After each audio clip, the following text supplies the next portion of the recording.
You've been taught a lie. They told you success requires hustle, that you must chase opportunities, pursue people, fight for everything you want. So you chased, you pursued, you exhausted yourself running after things that kept running away. Here's what they didn't tell you.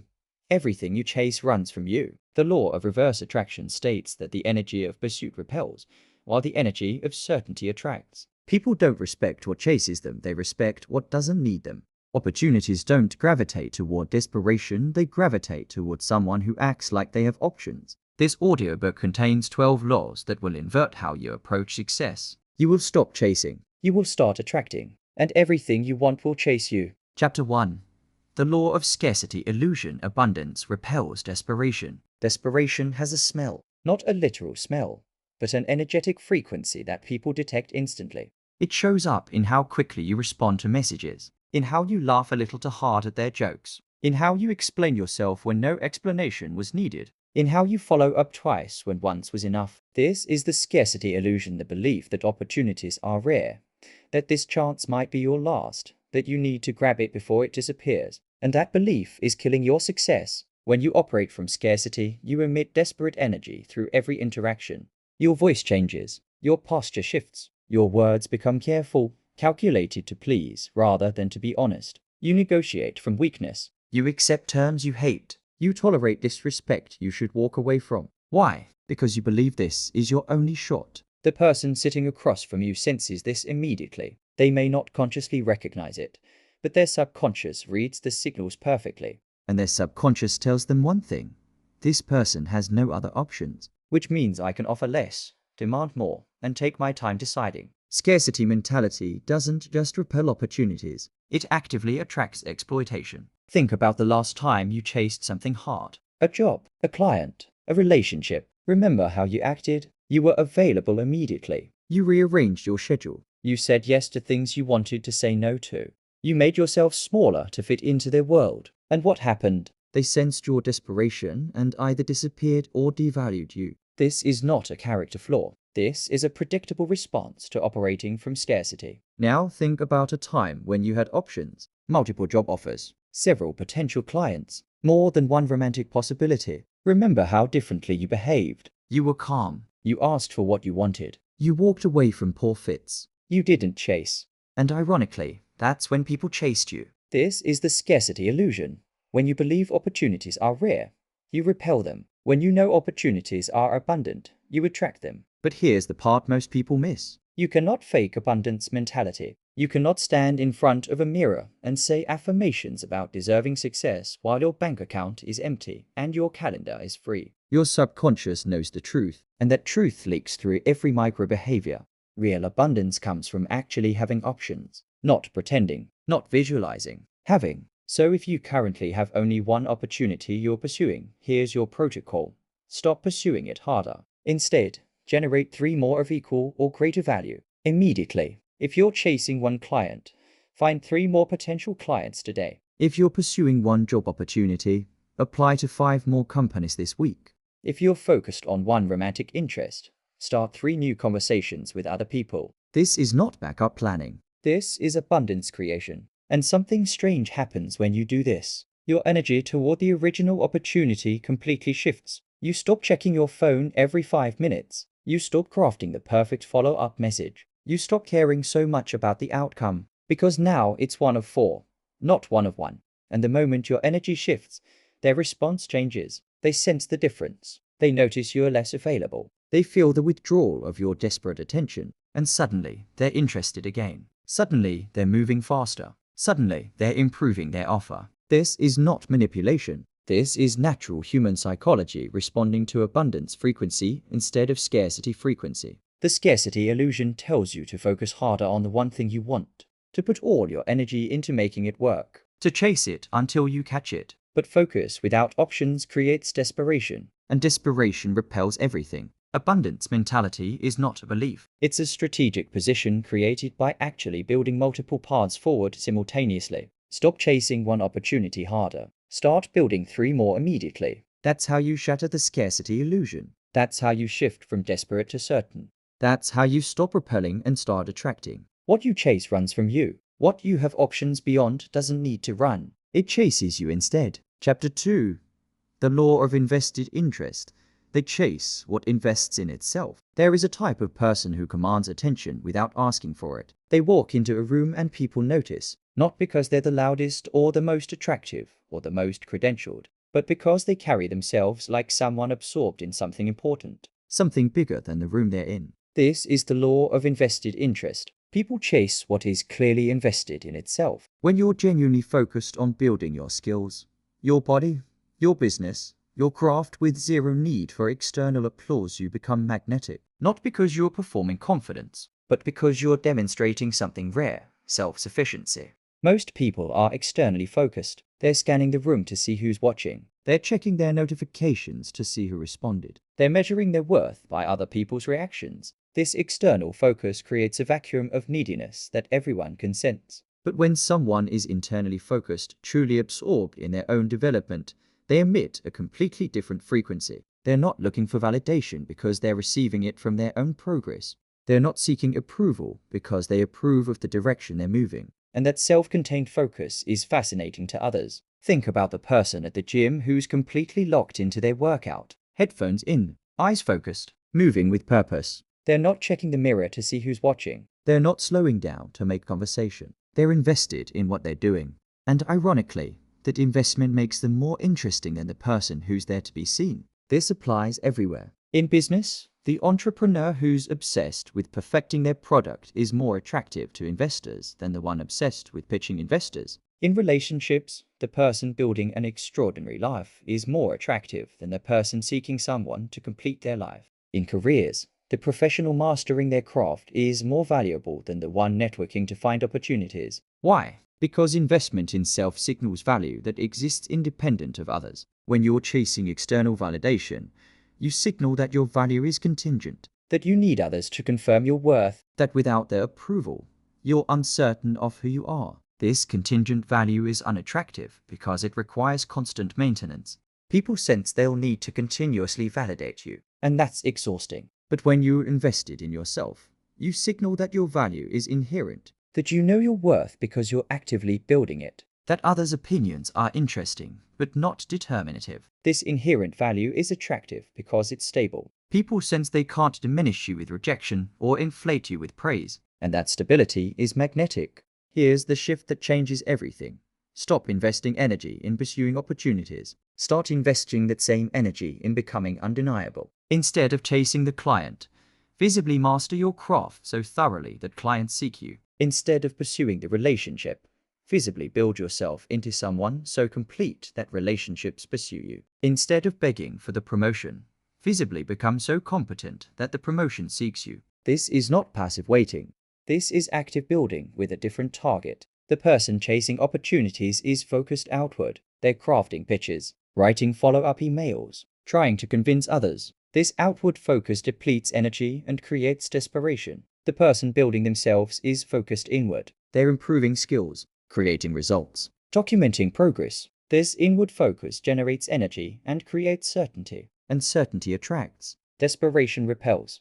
There's a specific ratio that separates those who chase from those who attract, 90/10. Spend 90% of your energy, time, and attention building yourself. Skills, health, wealth, network, knowledge, character. Spend only 10% pursuing opportunities. This ratio feels backward to most people. They think success requires 90% pursuit and 10% building. So they hustle, they network, they pitch, they chase, and they wonder why opportunities keep running away. But the 90/10 ratio inverts the entire dynamic. When you're visibly building yourself, opportunities notice. They see someone rising, someone improving, someone becoming dangerous, and they want to align with their trajectory before you're out of reach. The entrepreneur posting content about their building process attracts better clients than the one desperately cold messaging potential clients. The professional sharing their learning journey attracts better opportunities than the one begging for interviews. The person documenting their fitness transformation attracts more interest than the one seeking validation for their appearance. Why? Because visible self-investment is proof of value, and proof eliminates the need for persuasion. When you chase, you must convince. When you build, others convince themselves. Stop asking, how do I get them to notice me, and start asking, how do I become impossible to ignore? The answer is always the same. Invest in yourself so visibly, so consistently, so thoroughly that your progress creates its own gravitational pull. They chase what invests in itself, so invest in yourself, publicly, consistently, obsessively, and let them chase. Chapter 3. The law of selective unavailability. Scarcity creates demand. You are too available, and your availability is destroying your value. When you respond to every message within minutes, when you accept every meeting request, when you make yourself endlessly accessible, you communicate something specific. My time has no competing demands. And when your time has no competing demands, people assume it has no value. This is the law of selective unavailability. Scarcity creates demand. Abundance of access creates indifference. Think about the most valuable people you know. The successful entrepreneur, the sought-after expert, the in-demand professional. What do they all have in common? They're difficult to reach. Not because they're rude, but because their time is genuinely allocated to high-value activities that cannot be interrupted. And that difficulty of access doesn't decrease their value. It increases it. Now think about the person who's always available, who responds instantly to every text, who's free for coffee whenever, who never seems busy. How do you value their time? If you're honest, you value it less, not because you're cruel, but because availability signals lack of demand, and lack of demand signals lack of value. This is not fair, but it is true. The person who's always available is making a costly mistake. They believe that accessibility creates opportunity, that being responsive builds relationships, that making themselves easy to reach will make people reach out more. But the opposite happens. The more available you are, the less people value that availability. Selective unavailability operates on a simple principle. Protect access to create desire for access. When something is readily available, we don't think about it. When something is scarce, we think about it constantly. This applies to products, opportunities, and people. The restaurant that's always empty doesn't attract customers. The restaurant with a 6-week waitlist becomes the most desired table in the city. Same food, different scarcity. Your time operates the same way. Here's the protocol for selective unavailability. Fast, implement response delay. When someone sends a non-urgent message, wait minimum 3 to 4 hours before responding. Not because you're playing games, but because you're genuinely engaged in work that matters more than immediate responsiveness. This delay communicates that you have priorities, that your attention is allocated to important tasks, that accessing you requires waiting, and waiting creates value. Second, never double text. If you send a message and receive no response, do not send another message asking if they saw the first one. Do not follow up to check in. Do not explain further. Your message was received. Their lack of response is their response. Following up communicates that you need their response more than they need to give it, and that need destroys your position. Third, occasionally let opportunities wait 24 hours, even for things you're interested in. This is not rejection. This is calibration. You're training others that access to your time is not instantaneous, that you operate on your schedule, not theirs, that your attention is valuable enough to require patience. Fourth, weaponize your calendar. When someone requests your time, respond with "I'm fully booked this week, but I can move things around if this is urgent." This single response accomplishes multiple objectives simultaneously.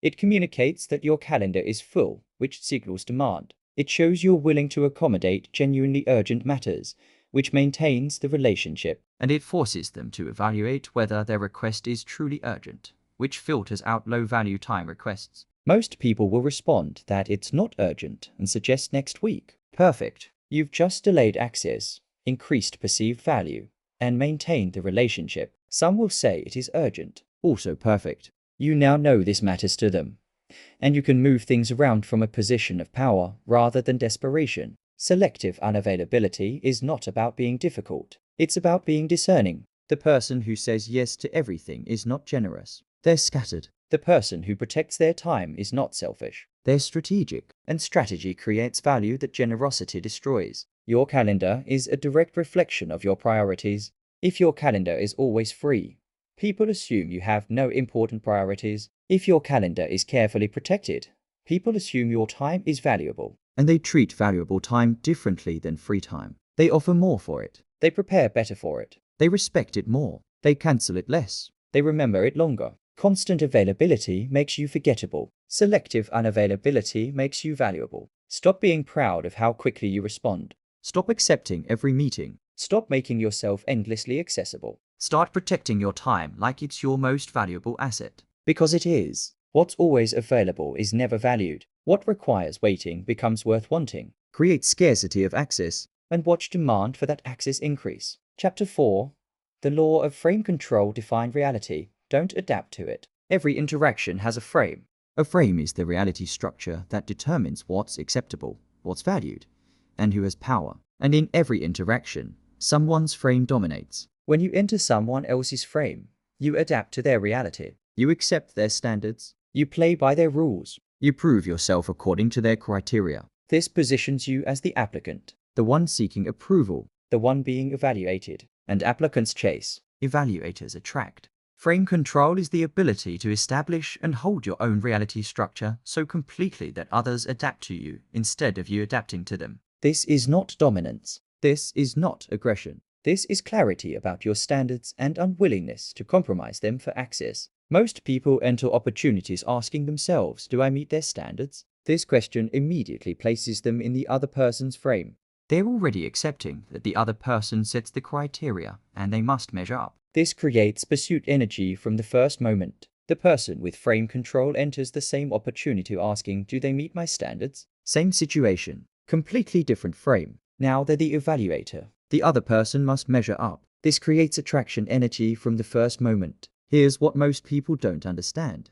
The frame is set in the first 10 seconds of any interaction. And it's almost never set with words. It's set with energy, posture, and who seeks validation from whom. The person who enters seeking approval has already lost the frame. The person who enters offering evaluation has already won it. And once the frame is set, it's nearly impossible to reverse without completely resetting the relationship. Think about a job interview. The standard frame is: employer evaluates candidate. Candidate proves worthiness. Employer decides.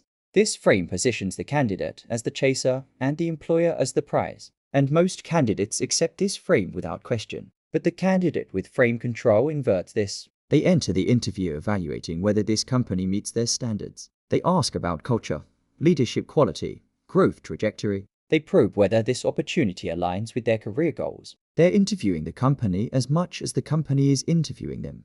This doesn't come from arrogance. It comes from genuine selectivity. They actually have standards. They actually will walk away from poor fits. And that willingness to walk away gives them frame control that makes companies want to secure them rather than evaluating whether to accept them. The same dynamic applies everywhere. In sales, the salesperson with frame control positions themselves as evaluating whether the client is a good fit for their service.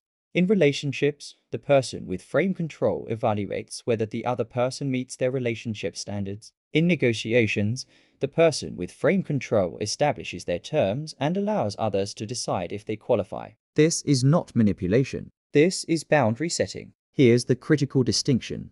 Justification destroys frame. The moment you argue for your value, defend your price, or explain why you deserve something, you've entered their frame. You've accepted that you must prove yourself. And proof-seeking is chase energy. Frame control means stating your terms once, clearly, non-defensively, and allowing others to decide if they meet those terms. My rate is X. Let me know if that works for you. No justification. No explanation of why you're worth X. No breakdown of what's included. Just the term and the decision point. This holds frame because it assumes your value rather than arguing for it. I'm only interested in relationships where effort is mutual and communication is consistent. If that aligns with what you want, great. If not, no hard feelings. No convincing. No persuading. No selling them on why they should want that. Just the standard and the opt-in. I don't do spec work. I'm happy to discuss the project and provide a proposal, but I don't create free samples. No defending the policy. No explaining why spec work is problematic. Just the boundary and the alternative. Each of these statements holds frame because they establish reality rather than adapting to someone else's reality. Most people are terrified to hold frame because they fear rejection. And yes, holding frame means some people will reject you. They'll say your rate is too high. They'll say your standards are too strict. They'll say your boundaries are unreasonable. Good. Those are the people who wanted to control your frame and operate on their terms. And those are exactly the people you should repel. Because the people who respect your frame are the people worth having in your life. Frame control is not about winning. It's about clarity. You're not trying to dominate others. You're trying to establish clear reality about who you are, what you offer, and what you require. and you're allowing others to opt in or opt out based on that reality. The person without frame control adapts to every situation. They're flexible, accommodating, easy to work with, and completely without leverage, because they've communicated that their standards are negotiable based on who they're talking to. The person with frame control is consistent. Their standards don't change based on who's in front of them. Their boundaries don't flex based on how much they want the opportunity. Their reality stays stable regardless of external pressure. And that stability is magnetic. Set the frame or live in theirs. Define your reality or adapt to someone else's. Establish your standards or prove yourself against theirs. This choice determines everything. Choose wisely. Chapter 5. The law of strategic withdrawal. Absence amplifies attraction. You sense it happening. The texts are slower. The enthusiasm is fading. The plans keep getting cancelled. They're pulling away. And your instinct is screaming at you to pursue harder. Send another message. Make another plan. Prove your value. Don't let them forget about you. That instinct will destroy you. Because pursuit after disinterest doesn't reignite attraction. It confirms the lack of it. This is the law of strategic withdrawal. When you sense someone pulling away, the only move that has any chance of reversing the dynamic is complete withdrawal, not reduced contact, not playing it cool while staying engaged. Complete absence. Here's what's happening psychologically when someone pulls away. They've reassessed your value and found it wanting. Maybe they have other options that seem better. Maybe they're no longer interested. Maybe they're testing to see how you react. The reason doesn't matter. What matters is their behavior is communicating decreased investment. And when you respond to decreased investment with increased pursuit, you confirm their assessment. Think about it from their perspective. They're pulling back, and you're chasing harder.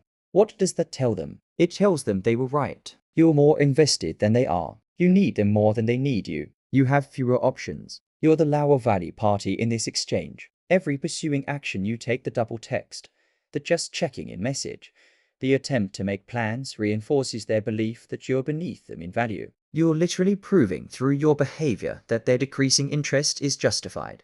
This is the brutal truth most people can't accept. Pursuit never reignites attraction. It only accelerates rejection. So what does work? Strategic withdrawal. Complete. Immediate. Without explanation. The moment you detect declining interest, slower responses, less enthusiasm, cancelled plans, shorter messages, you implement total withdrawal. You stop initiating. You stop responding beyond brief, polite acknowledgement. You remove all attention, all emotional investment, all pursuit energy. And you do not explain why. This creates psychological disruption. They were expecting pursuit. Their brain was prepared for you to chase harder. That's the pattern. That's what people do when they sense disinterest. But you didn't chase. You disappeared. And that unexpected absence creates confusion. Where did you go? Why aren't you trying? Did you lose interest? Do you have other options? Are you okay? The questions start forming. And with those questions comes reconsideration. When you were available and pursuing, you were low value, forgettable, expected. But now that you're absent, you've become the opportunity that got away. The one they might have misjudged. The one they're no longer sure about. This is loss aversion psychology. Humans hate losing more than they enjoy gaining. When you were chasing, you were a guaranteed option they could access anytime. No loss possible. But now that you've withdrawn, loss becomes possible. And possible loss triggers chase instinct. Here's what strategic withdrawal is not. It's not playing games. It's not pretending disinterest while secretly hoping they notice. It's not a tactic to manipulate them back. It's a genuine recognition that this dynamic is unhealthy and you're removing yourself from it. Real strategic withdrawal means you actually move on. You actually redirect your attention and energy elsewhere. You actually stop caring about the outcome with this specific person. Because caring about the outcome keeps you energetically attached. And that attachment prevents the withdrawal from working. They can sense when you're withdrawn but still invested. When you're quiet but still checking their social media. When you are not texting but still hoping they text first. That's not withdrawal. That's passive pursuit. And it's just as unattractive as active pursuit. True withdrawal means internal detachment. You genuinely wish them well and move forward with your life. You redirect your energy to other opportunities, other people, other focuses. You are not sitting around waiting for them to notice your absence. You're building a life that makes their presence or absence irrelevant. And the genuine detachment is what creates the shift. Sometimes they come back. Sometimes they don't. But here's what changes. Your outcome is no longer dependent on whether they do. You've already moved forward. If they return with renewed interest and meet your standards, you consider it. If they don't, you continue forward without them. This is why strategic withdrawal only works when it's real. You can't fake genuine disinterest. You can't pretend to move on while secretly waiting for them. The energy of secret investment leaks through and destroys the entire effect. Withdraw completely or don't withdraw at all. Half withdrawal is just visible neediness with a delay. Complete withdrawal is absence that creates reconsideration. When someone pulls away, pulling them closer never works. Pushing them away sometimes does. And when it doesn't, you've lost nothing because you already moved on. Your absence creates their pursuit, but only if your absence is real. Make it real. Chapter 6. The Law of Demonstrated Value Show. Never tell. You are talking too much about what you can do, and every word you speak makes you less valuable. Because explanation is the language of the worthless. When you must verbally convince someone of your value when you list credentials, tell stories about past success, explain why you're qualified, you signal one thing: my value is not self-evident. And if your value is not self-evident, it's questionable. This is the law of demonstrated value. Show, never tell, because proof eliminates doubt, and doubt requires persuasion, and persuasion creates chase energy. Think about truly valuable people. The world-class expert, the successful entrepreneur, the sought-after professional. How much do they talk about their value? Almost never. They don't need to. Their results speak. Their work is visible. Their value is demonstrated through evidence that others can verify independently. Now think about the person struggling to prove their worth. How much do they talk about their value? Constantly. They lead with credentials. They drop names. They tell you about their achievements. They explain why you should respect them. And every word makes you respect them less. Why? Because valuable things don't announce their value. They demonstrate it. A Rolex doesn't come with a salesperson explaining why it's valuable. The craftsmanship, the materials, the brand recognition, these are self-evident to anyone who understands watches. The watch demonstrates its value through what it is, not through what someone says about it. But a fake Rolex needs explanation. It needs the seller to convince you it's real, to explain why the price is good, to persuade you that you are getting value. The need for explanation reveals the lack of inherent value. You are either the real Rolex or the fake, and the difference is determined by whether you demonstrate or explain. Here's what most people don't understand. When you explain your value, you enter a frame where your value is questionable. You accept that the other person has the right to doubt you, and you have the burden of proof. This positioning destroys your leverage before the conversation even begins. But when you demonstrate your value, you bypass the entire persuasion dynamic. Evidence speaks for itself. Results are self-explanatory. Demonstrated competence eliminates the need for claimed competence. The professional with a portfolio of excellent work doesn't need to convince potential clients they're skilled. The work demonstrates skill. The entrepreneur with case studies showing clear results doesn't need to persuade prospects they can deliver. The results demonstrate delivery capability. The person with a visibly exceptional life doesn't need to tell potential partners they're worth dating. The life demonstrates worth. Demonstration eliminates persuasion, and elimination of persuasion eliminates chase. So how do you shift from telling to showing? You build your public proof layer.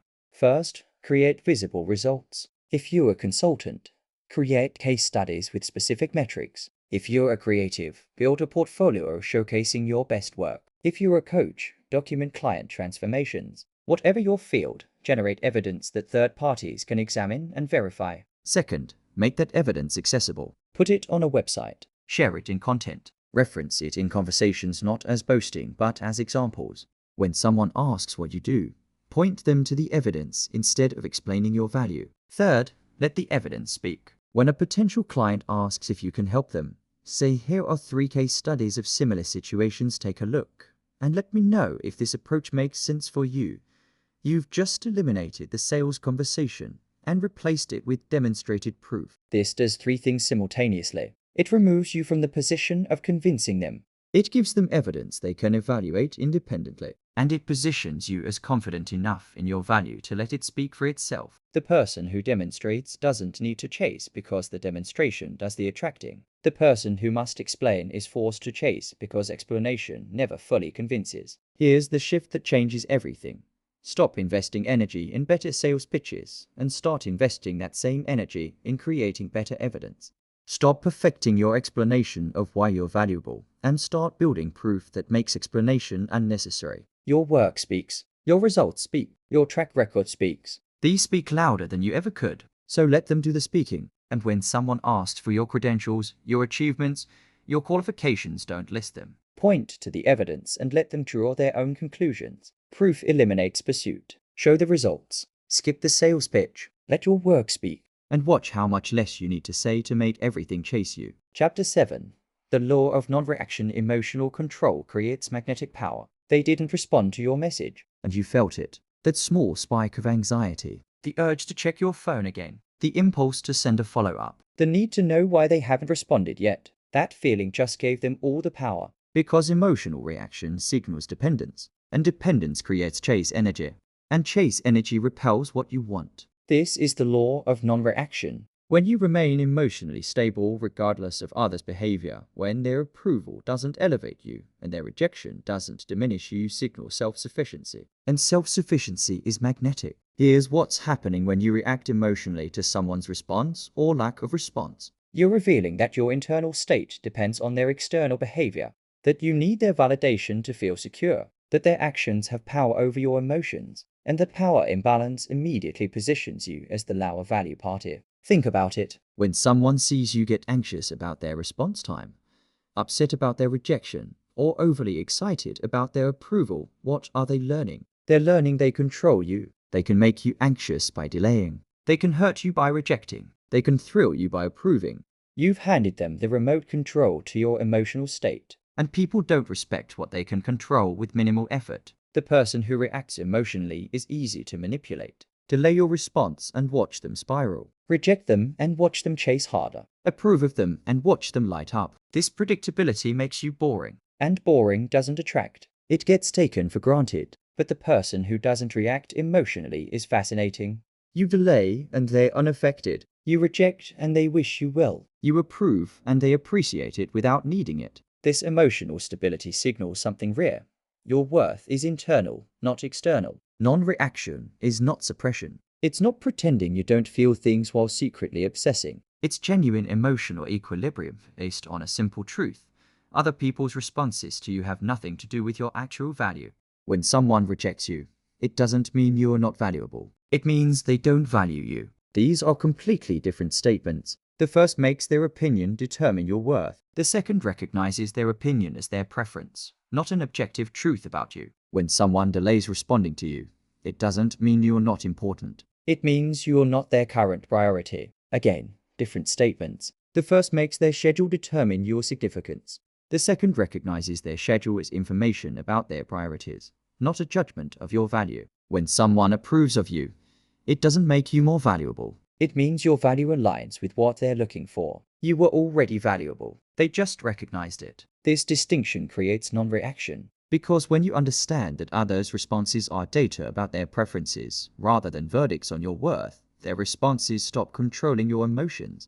Here's the protocol for developing non-reaction. First, receive all outcomes with identical emotional response. When someone accepts your offer, respond with calm appreciation. When someone rejects your offer, respond with calm acknowledgement. When someone delays responding, respond with calm patience. Same emotional baseline regardless of outcome. This is not robotic. This is stable. You can be pleased about acceptance without being dependent on it. You can be disappointed about rejection without being destroyed by it. You can be curious about delay without being anxious about it. The emotions are present, but they don't control you. Second, make your responses brief and outcome neutral. When someone accepts, great. Looking forward to it, not oh, my God, thank you so much, this means everything to me. When someone rejects, understood. Best of luck, not can I ask why. Is there anything I can do to change your mind? The length and energy of your response reveals your emotional investment. Long, effusive responses signal high investment. Brief, neutral responses signal emotional stability. Third, never react in real time to emotional triggers. When you receive rejection, delay, or testing behavior, do not respond immediately. Wait minimum 2 hours. This delay serves two purposes. It prevents you from responding from emotional reactivity, and it demonstrates to them that their behavior doesn't trigger immediate emotional response from you. The person who responds instantly to rejection with explanation is emotionally reactive. The person who responds 2 hours later with brief acknowledgement is emotionally stable. Same rejection, Completely different signal about who has power. Fourth, eliminate explanation after rejection. When someone says no, the emotionally reactive person explains why they should reconsider. Lists additional benefits. Tries to overcome objections. Each word screams, your rejection has destabilized me, and I need to fix this. The emotionally stable person says understood and moves on. No explanation, no persuasion, no need to change the outcome. This communicates that their rejection is fine because you have other options and your worth doesn't depend on their participation. Here's what happens when you master non-reaction. People lose their leverage over you. The person who could manipulate you with delayed responses now gets nothing from delaying. The person who could hurt you with rejection now gets no satisfaction from rejecting. The person who could control you with approval now realizes their approval doesn't mean as much to you as they thought. And this loss of leverage often triggers increased effort from them. They're confused. They're used to having emotional impact on people, but you're not reacting the way you're supposed to. And that confusion creates reconsideration. Why doesn't this affect them? Do they have other options? Am I missing something about their value? Non-reaction inverts the power dynamic because it reveals that you don't need the outcome you're pursuing. And not needing something while still being open to it is the most powerful position in any interaction. But here's the part most people miss. You cannot fake non-reaction. If you're suppressing anxiety while pretending calm, people sense it. If you're hurt by rejection while acting unbothered, it leaks through your micro-expressions and word choices. Real non-reaction comes from genuine outcome independence, which means you must actually build a life where no single outcome determines your emotional state. Multiple options, strong self-worth, clear purpose. These create the foundation for authentic non-reaction. Your reaction gives them power. Your non-reaction takes it back. Receive all outcomes with equal emotional stability, and watch how that stability becomes the most attractive thing about you. Chapter 8. The law of alternative options. Multiple paths eliminate neediness. You have one opportunity you're focused on, one potential client, one job prospect, one romantic interest, and you're putting all your energy into making it work. This singular focus is destroying your chances, because when all your hopes rest on one outcome, you cannot hide your desperation. It leaks through every interaction. It shows in how quickly you respond, how eagerly you agree, how carefully you avoid anything that might create friction. You're terrified of losing this one opportunity because you have no backup, and that terror is exactly what makes you lose it. This is the law of alternative options. One option makes you powerless. Multiple options make you dangerous. When you have only one opportunity, you're operating from scarcity. Your entire future depends on this working out. You need this. And need creates desperate energy that repels exactly what you're trying to attract. But when you have 3 or 4 equivalent options, everything changes. Your energy shifts. Your desperation vanishes. You are suddenly willing to walk away, willing to negotiate from strength, willing to say no to terms that don't serve you. Why? Because losing this option doesn't mean losing everything. It just means choosing one of your other options. And this shift is palpable to the other party. Think about negotiating a job offer when it's your only prospect. You're terrified of asking for more money because they might rescind the offer. You accept terms you hate because you need this job. You ignore red flags because you can't afford to be picky. Your lack of options makes you easy to lowball, easy to control, and easy to take for granted. Now imagine negotiating that same offer when you have 3 other comparable offers. Suddenly, you're asking for what you're worth. You're walking away from poor terms. You're evaluating whether this company meets your standards. You have leverage because you genuinely don't need this specific job. You need a good job, and you have options. The company senses this immediately. They sense you're not desperate. They sense you have alternatives. They sense you're willing to walk, and that sensing makes them improve their offer to secure you before you choose elsewhere. Same person, same skills, different outcomes. The only variable is options. This applies everywhere. The entrepreneur with one potential client accepts terrible terms and payment schedules because they need the revenue. The entrepreneur with 5 potential clients negotiates from strength because losing one means working with another. The single person pursuing one romantic interest tolerates disrespect and mixed signals because they're afraid of losing this connection. The single person with 3 ongoing conversations walks away from disrespect because they have other options that treat them better. One option creates dependence. Dependence creates weakness. Weakness creates pursuit. And pursuit repels. Multiple options create independence. Independence creates strength. Strength creates attraction. And attraction makes others pursue you. Here's the protocol for building alternative options. Never pursue one opportunity in isolation. Ever. The moment you identify one promising opportunity, immediately generate 3 more of equivalent or greater value. This is not backup planning. This is strategic positioning. If you're pursuing a client, generate 4 potential clients simultaneously. If you're exploring a job opportunity, apply to 6 companies at once. If you're interested in someone romantically, maintain conversations with multiple people until exclusivity is established. This feels uncomfortable to most people. They think focusing on one opportunity shows commitment, shows seriousness, shows respect. But it doesn't show any of those things. It shows dependence. And dependence is unattractive in every context. The person with one option puts all their energy into convincing that one option to choose them. The person with 4 options puts their energy into being worth choosing and letting the options compete for them. Same energy, completely different positioning. But here's what you must understand.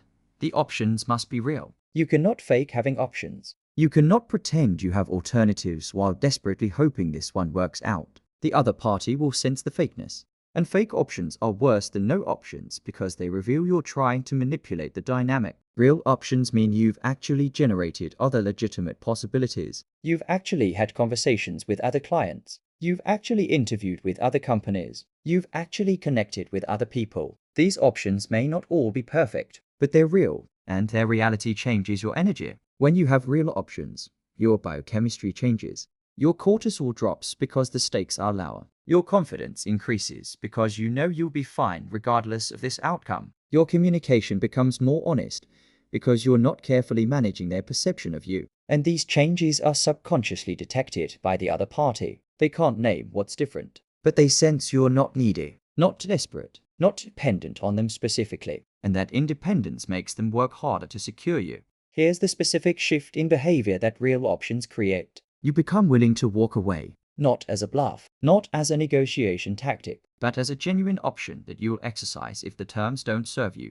The person with one option cannot walk away. Walking away means having nothing, so they stay in bad situations, accept poor terms, tolerate disrespect, hope things improve, and slowly lose all leverage. The person with multiple options can walk away easily. Walking away means choosing a different option, so they leave bad situations quickly, demand fair terms, refuse disrespect, and maintain complete leverage throughout. And the willingness to walk away is the ultimate form of power in any negotiation or relationship. Most people build options after they lose the one thing they were focused on. They get rejected and then scramble to create alternatives. This is reactive option building, and it's too late.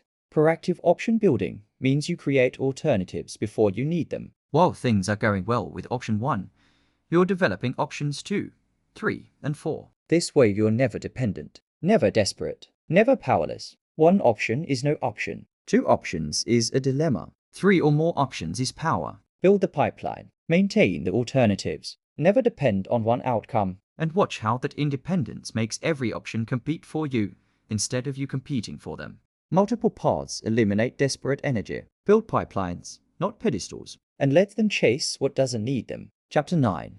The law of qualifiers make them earn you. You walk into an opportunity and immediately ask yourself, do I meet their standards? Am I good enough for them? Will they choose me? These questions just destroyed your leverage, because the moment you position yourself as the one being evaluated, you become the applicant, the one seeking approval, the one who must prove worth, and applicants chase, evaluators attract. This is the law of qualifiers. Stop trying to meet their standards and start making them meet yours. Most people enter opportunities in applicant mode. They're preparing to be judged. They're ready to prove themselves. They're hoping to be chosen. This mindset creates chase energy before a single word is spoken. But there's another way to enter the same opportunity. Evaluator mode. You're assessing whether this opportunity meets your standards. You're determining whether they qualify for access to your time, skills, or presence. You're deciding whether to choose them. Same opportunity. Completely inverted power dynamic. Think about a typical job interview.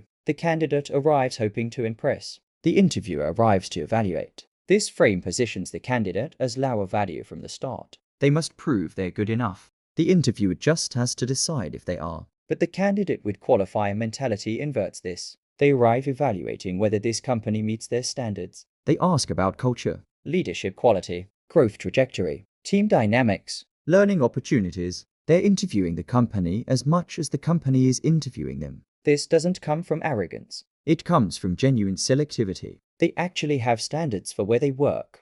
They actually will walk away from poor fits. They actually are choosing between multiple opportunities. And that authentic selectivity gives them evaluator power that makes companies want to secure them. The same dynamic applies in every context. In sales, most salespeople position themselves as convincing the client to buy. This makes the client the evaluator and the salesperson the applicant. But the salesperson with qualifier mentality positions themselves as evaluating whether the client is a good fit for their service. This inverts the dynamic entirely. Before we discuss working together, I need to understand if this is a good fit. I only work with clients who are committed to implementation, open to feedback, and willing to invest the necessary time. Does that describe your approach? That single positioning statement establishes qualifiers. It communicates that access to your service is not automatic. It must be earned by meeting your standards. And suddenly, the client is no longer evaluating whether to hire you. They're proving they qualify to work with you. In relationships, the same principle applies. Most people approach dating hoping to be chosen, trying to be attractive enough, interesting enough, successful enough. This applicant energy makes them chase and positions the other person as the prize. But the person with qualifier mentality evaluates whether the other person meets their relationship standards. They establish what they require in a partner. They're clear about what they will and won't tolerate. They're assessing fit, not performing for approval. I'm only interested in relationships where communication is consistent, effort is mutual, and values are aligned. If that's what you're looking for too, let's continue getting to know each other. If not, no hard feelings, but we're probably not a good match. This isn't a test. This isn't playing hard to get. This is genuine standard setting. You're establishing what you require and allowing them to opt in or out based on whether they can meet a requirement. And here's what happens when you establish qualifiers. You immediately separate yourself from everyone else they're considering. Most people are trying to qualify for them, trying to meet their standards, trying to prove their worth. You're the only one who flipped the script and made them prove their worth to you. This differentiation is powerful because it signals something rare, genuine self-regard. The person without qualifiers accepts whatever they can get. They take any client who will pay, any job that will hire, any relationship that will have them. This acceptance of anything signals low standards, and low standards signal low value. The person with qualifiers is selective. They turn down clients who don't fit. They decline jobs that don't align. They walk away from relationships that don't meet their requirements. This selectivity signals high standards, and high standards signal high value. But here's the part most people get wrong. Qualifiers must be authentic. You cannot fake selectivity. You cannot pretend to have standards while secretly accepting anything. The other party will sense the performance. And performed selectivity is transparent manipulation that destroys trust. Real qualifiers come from actually knowing what you will and won't accept. From having clear, non-negotiable standards based on your values and goals. From being genuinely willing to walk away from opportunities that don't meet those standards. When your qualifiers are real, you communicate them without arrogance. You are not looking down on others. You are simply being clear about what you require for this to work. And that clarity is attractive because it's honest. I require clear communication and mutual respect in all my professional relationships. Can you commit to that? I only invest time in opportunities that align with my long-term goals. Does this align with where I am heading? I need consistency and follow through from people I work closely with. Is that something you can provide? These are not demands. These are qualifications. You're establishing the minimum standard for engagement and allowing them to self-select in or out. And the psychological impact is profound. When you make someone qualify for you, they start to value the opportunity more. Because things we must earn feel more valuable than things freely given. The job you had to impress multiple people to get feels more prestigious than the job offered immediately. The client who had to prove they're a good fit feels more valuable than the client who was accepted without question. The relationship you had to meet standards to access feels more worth having than the relationship with no requirements. You are not making them jump through hoops for ego. You're establishing standards because you genuinely know what you need for this to work well. And that authentic standard setting transforms you from pursuer to prize. Set standards. Don't meet standards. Make them qualify for you. Establish your non-negotiables clearly and unapologetically. And watch how qualification creates attraction. Chapter 10. The Law of Value Stacking Compound Worth Until You're Irreplaceable. You are competing in an oversaturated market. Whatever you offer, hundreds or thousands of others offer something similar. If your entire value proposition is one-dimensional, you're easily replaceable. And replaceable things don't get chased. They get compared, commoditized, and forgotten. This is why value stacking matters. Single-dimension value is replaceable. Multi-dimensional value is rare. And rare creates magnetic pull. Think about someone who's just good-looking. In a world of 8 billion people, there are millions of attractive people. Being good-looking alone is not distinctive. It's nice, but it's not rare. Now think about someone who's good-looking, intellectually sharp, financially successful, and emotionally mature. That combination is statistically rare, not because each individual trait is impossible to find, but because the combination is uncommon. This is value stacking, deliberately building multiple high-value traits simultaneously until the combination makes you irreplaceable. Most people specialize. They put all their energy into being the best at one thing, the most skilled in their field, the most attractive physically, the most connected socially. They're chasing top 1% in a single dimension, but top 1% in one dimension still leaves you competing with millions of people globally, and that competition makes you replaceable. Value stacking takes a different approach. Instead of trying to reach top 1% in one area, reach top 25% in 3 offer areas. Top 25% is achievable with focused effort over 12 to 24 months. And when you stack 3 traits at 25% each, the combination puts you in the top 1% by default. Here's the math. If you're top 25% in 3 different valuable traits, only 0.4% of people share that combination. You've just made yourself rarer than top 1% in any single trait. And you did it with less grinding because reaching 25% is far easier than reaching 1%. So what does this look like practically? The entrepreneur who's also exceptionally fit and well-read. The professional who's also artistically talented and socially skilled. The creator who's also financially literate and emotionally intelligent. Each of these combinations creates fascination because they're unexpected. Most entrepreneurs neglect their health. Most fit people don't read extensively. Most artists don't understand finance. Most intelligent people lack social skills. When you combine traits that don't usually go together, you become interesting, memorable, irreplaceable. But here's what most people miss.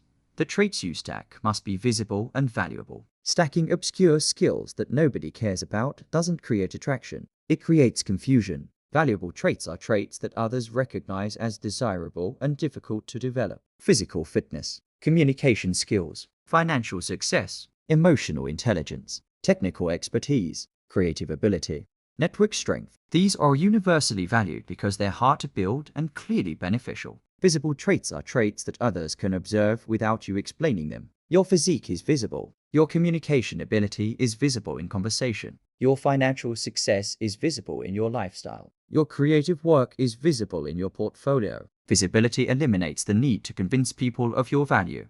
So the strategic question becomes, which 3 to 4 valuable, visible traits should you stack? The answer depends on your context and goals, but the framework is universal. Choose traits that are 1. Valuable in your market. What do people in your industry, relationship pool, or opportunity set care about? Stack traits that matter to the people you want to attract. 2. Achievable for you specifically. Don't stack traits that require natural gifts you don't have.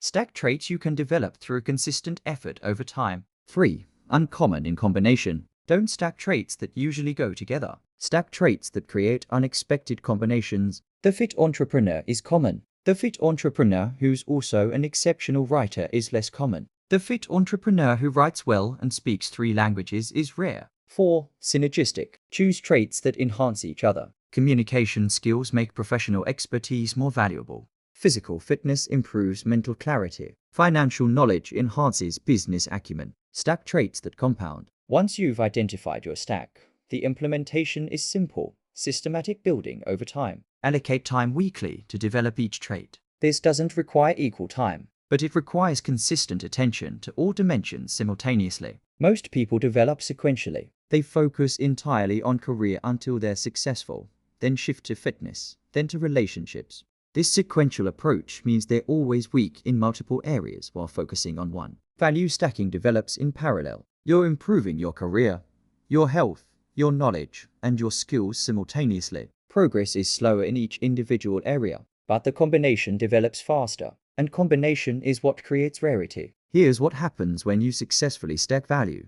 You become difficult to categorize. People can't put you in a box. You're not just the smart one, not just the fit one, not just the successful one. You're the person who's somehow excellent in multiple domains that don't usually overlap. And the difficulty in categorization creates fascination. Humans are drawn to what they can't easily explain. When you're multidimensional, you're interesting. When you're one-dimensional, you're predictable. Predictable doesn't get chased. Interesting does. But value stacking only works if the values you're stacking are real. You cannot fake competence in multiple domains. You cannot pretend to be fit, intelligent, successful, and skilled. The moment someone engages with you more deeply, the facade collapses. Real value stacking requires real work. Time in the gym, time reading, time building skills, time developing emotional intelligence. This is not branding. This is becoming. And becoming multidimensionally valuable takes years, which is exactly why it works. Most people won't put in years of parallel development. They want a shortcut,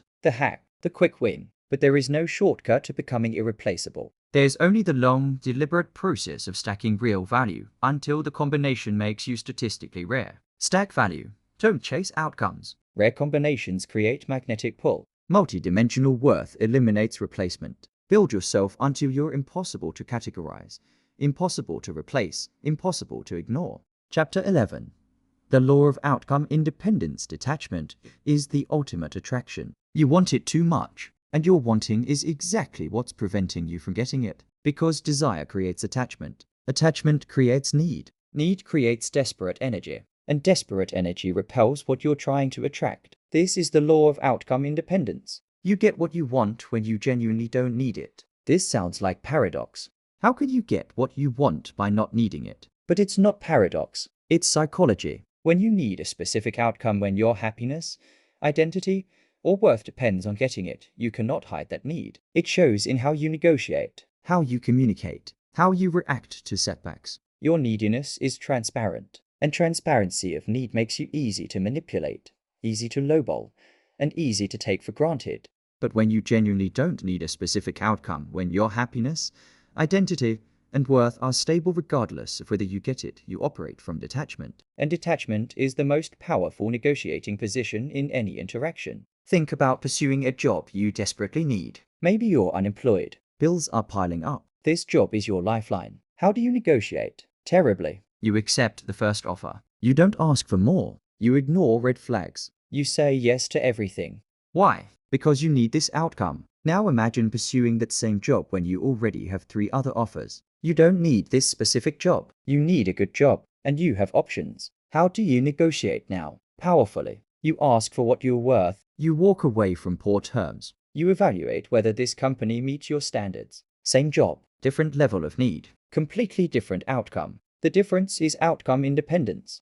Outcome independence doesn't mean you don't want things. It means your well-being doesn't depend on getting them. You prefer this outcome, but you're fine without it. This creates genuine detachment that others can sense immediately. And detachment is attractive because it signals abundance. The person who doesn't need you specifically can afford to be selective, can afford to walk away, can afford to have standards. This selectivity makes them more desirable than the person who needs you desperately. But here's what most people get wrong.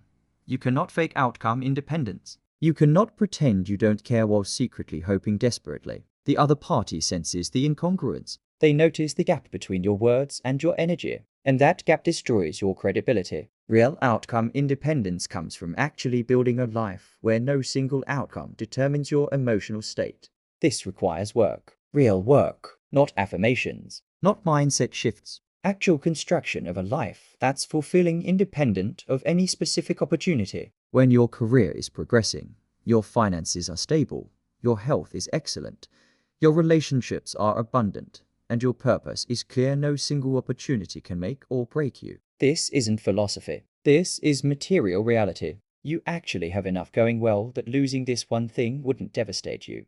And that security creates the detachment that makes opportunities pursue you. Here's the protocol for building outcome independence. Fast, diversify your sources of fulfillment. If all your happiness comes from one area of life, just your career, just your relationship, just your business, you're vulnerable. Any threat to that area threatens your entire well-being, and that vulnerability creates neediness. But when you have multiple sources of fulfillment, meaningful work, good health, strong relationships, engaging hobbies, clear purpose, you're resilient. Losing one area hurts, but it doesn't destroy you, because you have other areas that remain strong. Second, build your foundation before pursuing opportunities. Most people pursue opportunities hoping those opportunities will build their foundation. They chase the job that will make them financially stable, the relationship that will make them emotionally secure, the client that will make them professionally successful. This is backward. The opportunity doesn't build the foundation. The foundation makes you attractive to opportunities. Build financial stability before pursuing ambitious ventures. Build emotional security before pursuing relationships. Build professional competence before pursuing major clients. The foundation creates the detachment that makes pursuit unnecessary. Third, practice walking away. Real outcome independence means genuinely being willing to walk away from anything that doesn't serve you. This is not bluffing. This is not posturing. This is actual willingness to say no and mean it. Start small. Walk away from bad deals. Decline opportunities that don't align with your values. Say no to people who don't respect you. Each time you walk away, you prove to yourself that you can. And that proof builds the internal certainty that creates detachment. Fourth, measure your worth by your standards, not others' responses. When you tie your self-worth to external validation, did they hire me? Did they choose me? Did they approve of me? You create outcome dependence. Your worth fluctuates based on others' decisions. But when you tie your worth to your own standards, did I act with integrity? Did I do my best work? Did I honor my values? You create outcome independence. Your worth stays stable regardless of others' responses. Here's the final test of outcome independence. Can you walk away from your dream opportunity if it violates your standards? If your dream job requires you to compromise your ethics, can you decline it? If your ideal relationship requires you to accept disrespect, can you leave it? If your perfect client demands terms that don't serve you, can you turn them down? If yes, you have outcome independence. If no, you're still attached, and attachment makes you chaseable rather than magnetic. The paradox resolves like this. When you genuinely don't need the outcome, you position yourself more powerfully to get it. Because not needing it allows you to negotiate from strength, walk away from poor terms, and maintain standards that make you more attractive. The person who needs the job accepts poor compensation. The person who doesn't need the job negotiates excellent compensation. Who gets the better offer? The person who didn't need it. The person who needs the relationship tolerates poor treatment. The person who doesn't need the relationship demands mutual respect. Who gets treated better? The person who didn't need it. Need nothing. Attract everything. Build a life where nothing is make or break. Detachment is magnetic power. Become outcome independent, and watch how independence makes everything chase you. Chapter 12. The law of magnetic presence. Become the opportunity others chase. Everything changes when you shift from seeking opportunities to being one. This is not wordplay. This is the fundamental identity transformation that completes reverse attraction. You stop positioning yourself as someone looking for the right opportunity and reposition yourself as the opportunity that others should be looking for. This is the law of magnetic presence. When you become the opportunity, the chase inverts permanently. Think about how you've approached opportunities until now. You identified what you wanted. You researched how to get it. You positioned yourself to be chosen. You demonstrated why you're qualified. You made your case. You hoped to be selected. This is pursuit positioning. You're the one seeking. They're the one selecting. This dynamic creates chase energy that repels exactly what you want. Now imagine approaching the same situation from magnetic presence. You're not seeking this opportunity. This opportunity should be seeking you. You're not proving why you're qualified. They should be proving why they're worth your time. You're not hoping to be selected. You're evaluating whether to select them. Same situation. Completely different identity. And identity determines behavior. And behavior determines outcomes. When you identify as the seeker, you behave like a seeker. You chase. You convince. You follow up. You prove yourself. These behaviors position you as lower value regardless of your actual competence.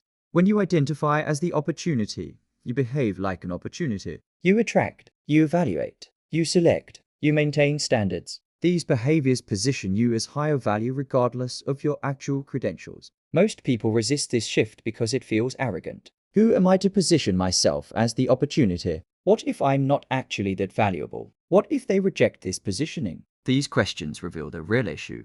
You don't believe you're the opportunity. And if you don't believe it, you cannot embody it. And if you cannot embody it, others won't perceive it. So the work of magnetic presence begins with internal conviction, not fake confidence, not affirmations, real belief based on real value that you've built. Here's how you build that conviction. First, accumulate undeniable competence. Become genuinely excellent at what you do. Not good, not decent, excellent. This excellence gives you legitimate reason to position yourself as valuable because you actually are. The person who's mediocre at their craft and positions themselves as the opportunity is delusional. The person who's excellent at their craft and positions themselves as the opportunity is accurate. Second, build visible proof of that competence. Results, case studies, portfolio, testimonials, track record, social proof. Make your value verifiable by third parties, so it's not just your claim. It's demonstrable fact. Third, cultivate scarcity of access. Protect your time. Limit your availability. Be selective about who you work with. Establish qualifiers for access. This scarcity signals that accessing you is valuable because it's not easily done. Fourth, maintain genuine outcome independence. Have multiple options. Build a fulfilling life. Develop financial stability. Create emotional security. This independence allows you to walk away from anything that doesn't serve you. And that willingness to walk away is ultimate power. When you've done these four things, built real competence, created visible proof, cultivated scarcity, maintained independence, you have legitimate basis to position yourself as the opportunity. This is not performance. This is accurate self-assessment. And when your positioning matches your reality, others accept it. Here's what magnetic presence looks like in practice. You enter a conversation not asking, how do I get them to choose me, but do I want to choose them? This reframe changes everything. Your questions shift. Your energy shifts. Your leverage shifts. In a job interview, magnetic presence means you're evaluating company culture, leadership quality, growth trajectory, and team dynamics as seriously as they're evaluating your skills. You're not just answering their questions. You're asking questions that determine if this company meets your standards for where you invest your time. In a sales conversation, magnetic presence means you're assessing whether the client is a good fit for your service. You're establishing qualifiers they must meet. You're determining if their goals align with your approach. You're not convincing them to buy. You're evaluating whether to accept them as a client. In a relationship, magnetic presence means you're clear about what you require in a partner and you're assessing whether they can provide it. You're not trying to be attractive enough for them to choose you. You're determining if they're compatible enough for you to choose them. This is not manipulation. This is mutual evaluation. Both parties should be assessing fit. But most people only think about whether they're good enough for the other party. Magnetic presence means you equally consider whether the other party is good enough for you. And this consideration creates immediate differentiation. Everyone else they're talking to is trying to qualify. You're making them qualify. This reversal is memorable. And memorable is attractive. But here's the critical part. Magnetic presence must be authentic. If you're performing this positioning without the underlying value to support it, you'll be exposed quickly. And exposed performance destroys credibility permanently. Real magnetic presence is natural confidence that emerges from knowing you're genuinely valuable, from having built real competence, from having proof of that competence, from having options, from being genuinely willing to walk away. When all of these pieces are in place, magnetic presence isn't something you do, it's something you are. And when you are the opportunity, when you've built yourself into someone genuinely worth pursuing, the entire dynamic of your life inverts. You stop chasing. You start attracting. You stop convincing. You start selecting. You stop hoping to be chosen. You start choosing. This is the completion of reverse attraction. You've internalized all 11 previous laws. You've built real value. You've demonstrated that value. You've maintained scarcity. You've held frame. You've stayed emotionally stable. You've created options. You've established standards. You've stacked competencies. You've achieved detachment. And now you embody the final law. You are the opportunity. Be the opportunity, not the opportunist. Shift from seeker to sought. Build yourself until your presence creates gravitational pull. And let them chase what they should have been chasing all along. You now understand 12 laws that most people will never accept. You have been chasing because you believed you had to. You don't. Everything you want, the opportunities, the relationships, the success, the respect already wants you. But it can't reach you when you're running in the opposite direction, chasing it. Let me be absolutely clear about what happens next. If you implement even 3 of these laws, your life becomes unrecognizable within 90 days. You will stop chasing opportunities and start evaluating them. You will stop pursuing people and start selecting them. You will stop begging for respect and start commanding it through your presence alone. But here's the part that separates those who transform from those who simply understand. These laws don't work if you're offering nothing. They work when combined with real value, real skills, real discipline, real standards. Reverse attraction is not a shortcut around building yourself. It's a positioning strategy for people who've built something worth positioning. So here's your protocol. Pick one law. Just one. The law of alternative options. The law of outcome independence. The law of strategic withdrawal. Whichever one resonated most. And implement it completely for the next 30 days. Not partially. Not when convenient. Completely. Build the options. Cultivate the detachment. Withdraw when necessary. Demonstrate your value. Protect your access. Hold your frame. Stack your competencies. Establish your standards. Control your reactions. Invest in yourself. Become the opportunity. And watch what happens. You will notice people suddenly responding faster. Opportunities improving their offers. Relationships investing more effort. This is not manipulation. This is natural human psychology responding to someone who stopped chasing and started attracting. The people who win don't chase. They build themselves into something so undeniable that opportunities have no choice but to pursue them. You now know the 12 laws that make that transformation possible. The only question left is whether you have the discipline to stop doing what's comfortable chasing, pursuing, convincing, and start doing what's effective, building, withdrawing, attracting. Don't chase. Build yourself. Protect your energy. Maintain your standards. Let them come to you. And when they do, and they will make them earn the access they're seeking. That's not arrogance. That's reverse attraction. That's power. Now go become someone worth chasing.